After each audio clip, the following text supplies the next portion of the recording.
Attention, cette émission est laissée à la discrétion de l'auditeur. Les propos et les opinions peuvent choquer. Oreilles sensibles s'abstenir. Richard Martineau. Un animateur pas comme les autres. Richard Martineau. Cube Radio. Bonjour, bon lundi, merci d'écouter Cube Radio. Alors, un texte intéressant dans la presse aujourd'hui sous la signature de Marie-Ève Moras, Dégringolade en français écrit. L'examen de français écrit de 5e secondaire s'est mal passé pour un bon nombre d'élèves l'an dernier dans certains centres de services scolaires, les anciennes commissions scolaires. Près de la moitié des jeunes l'ont échoué. Ça, c'est des chiffres obtenus par la presse. La moitié des jeunes ont échoué le cours de français écrit. On va le rendre plus facile. Il doit être trop difficile.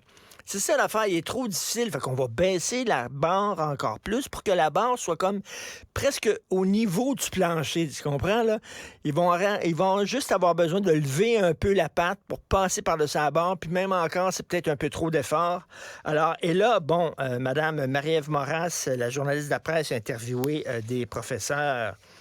Et écoutez ça, là, deux citations quand même assez croustillantes.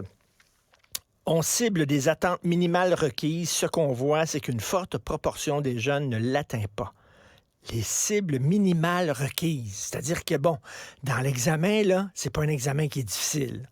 On dit, OK, ils lisent pas beaucoup, puis tout ça. Donc, on va vraiment cibler le minimum requis.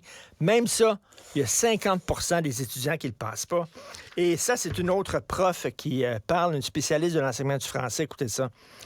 Tous les profs que je connais disent qu'essayer de faire lire le moindre texte aux élèves, c'est la croix et la bannière. Ils ne sont pas habitués. Je répète, ils ne sont pas habitués de lire. Ils lisent un paragraphe, on leur demande ce qu'ils ont lu, puis ils s'en souviennent pas.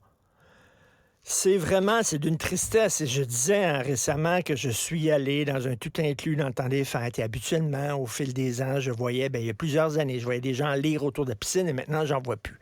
Et les gens ne lisent pas. Ils sont devant leur cellulaire, puis avec leur index, tu sais, ils font dérouler des petites vidéos. C'est ça. Les jeunes, maintenant, ont la capacité d'attention d'un hamster sur un double espresso. Et même pas sur un hamster qui a fait un écureuil, qui a fait 2 lignes de coke. C'est à peu près ça, là. Ils sont à peu près comme ça. Ils sont incapables. Il faut tout le temps que ça bouge. Il faut que ça bouge tout le temps devant eux autres. Et le nombre de fois où je suis allé au restaurant et il y a des jeunes enfants dans des chaises hautes et on leur met pendant la bouffe, pendant le repas, dans un resto où ça devrait être une réunion de famille, où tu discutes, etc., on leur met un iPad d'en face pour que ça bouge. Et à un moment donné, c'est très drôle, un vieux film italien que j'avais vu, et je me souviens plus du tout du titre, c'était de Giuseppe Tornatore, et c'est pas Cinéma Paradiso, c'est le même réalisateur qui a fait Cinéma Paradiso. Je me souviens pas c'est quoi, je pense c'est Ils vont tous bien. C'est ça le titre, Ils vont tous bien.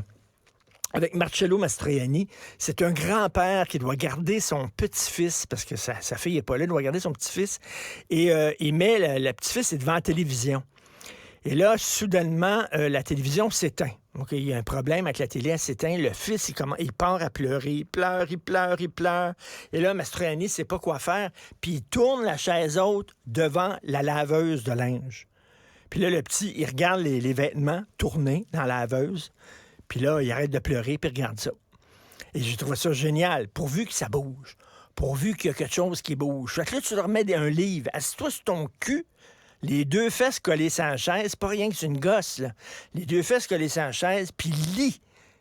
Ils sont rendus incapables. On crée des ignorants.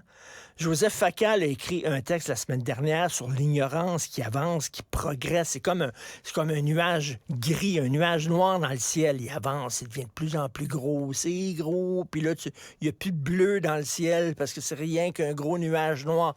C'est ça. C'est le nuage noir de l'ignorance. On crée des enfants qui ne sont plus capables de lire, de tenir un livre dans les mains. C'est catastrophique. Et qu'est-ce que ça donne? Ça donne qu'ils ne savent plus écrire.